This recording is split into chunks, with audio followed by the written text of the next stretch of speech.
Figure 13.3, portion of class throwables inheritance hierarchy. In Java, unlike some other programming languages that support the concept of exception handling, Java only allows classes that inherit from class throwable to be used with the exception handling mechanism. So class throwable is actually a class from the java.lang package, and its superclass is class object. So above this in the hierarchy we could also have class object. And you'll see that here that there's actually two major categories of types of throwable objects in Java: exceptions and errors. Now, for the most part, you can't really recover from most of the errors that occur. This is just a small subset, by the way, of all of the exception and error classes in Java. There are hundreds of them.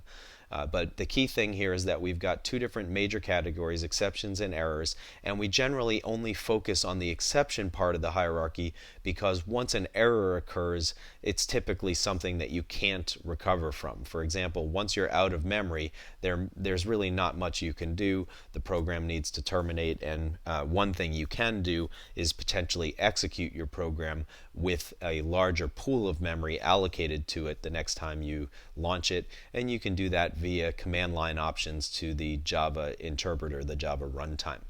Other types of errors that you could encounter besides these, for example, a no such method found error. This is a common error that might occur when you run into a versioning problem. For example, you might create an application that is based on a new version of a class, and then somebody may go and overwrite that new version with an older version that didn't contain that method. In that case, you could wind up with a no such method found error because your program doesn't need to be recompiled in Java when some other class changes. It can simply load up alongside that other class and attempt to link at runtime through the Java runtime environment, and if the runtime can't find the method, then all of a sudden it will throw an error to indicate that. And there's other similar errors like that as well. So we primarily focus on the exception side of the hierarchy, which contains various types of problems that you can often deal with in your program, or at least that you can trap to help prevent your program from terminating prematurely. Now, within the exception hierarchy, there are two categories of exceptions. We call them checked exceptions and unchecked exceptions. And the difference between them is whether or not the compiler will check to make sure that you've met Java's so-called catch or declare requirement for checked exceptions, and then separately for unchecked exceptions, the compiler won't look into that at all. So the way you distinguish between exceptions to figure out if you have to meet this thing called the catch or declare requirement, or if you can possibly ignore them, which you probably don't want to do anyway, is via this class called runtime exception. Anything that is a runtime exception is something that the compiler is not going to check to see if you write code to deal with that type of problem. So for example, an array index out of bounds exception is something that might occur if you attempt to go outside the bounds of an array. Now, if you code properly, you can usually avoid this as a problem at all.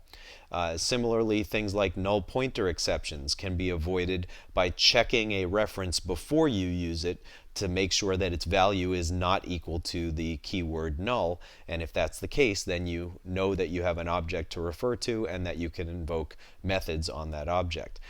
Things like arithmetic exceptions can be avoided. For example, in our two examples of division by zero, had we simply checked to see if the denominator was equal to zero, we potentially could have avoided that exception in the first place. So runtime exceptions tend to be exceptions that with proper coding, we can generally avoid them happening at all in our programs.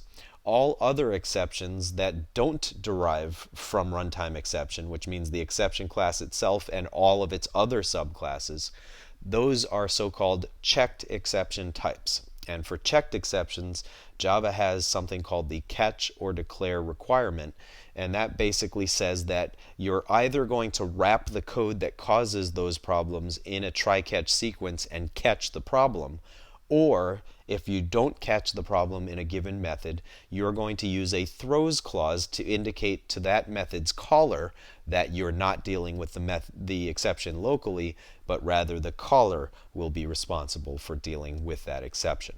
So again, you have two different categories of exceptions, checked and unchecked. For unchecked exceptions, they are always going to be subclasses of runtime exception, and in fact all of the errors are also unchecked since you really can't respond to those. And then separately, anything that derives from class exception directly or indirectly and is not a subtype of runtime exception, those would be checked exceptions, and those you're really going to be forced to deal with in your program. So in a way, Java's forcing you to make your programs more robust. Looking to advance your career by acquiring new skills? Tired of expensive off-site training programs? Wish you could learn from the best instructors in the industry? Look no further than Live Lessons. Self-paced, personal video instruction by the world's leading technology publishers. Each live lesson comes with a DVD featuring 3 to 4 hours of instructor-led classroom training, sample program code that allows you to work along with your personal instructor, and an example-rich study guide. Live lessons allow you to watch the entire course from start to finish, or navigate directly to any of the individual lessons. You'll literally watch over the shoulder of your instructor as he shows you how to build state-of-the-art applications. Live Lessons, the power of the world's leading technology experts at your fingertips. To learn more, visit mylivelessons.com today.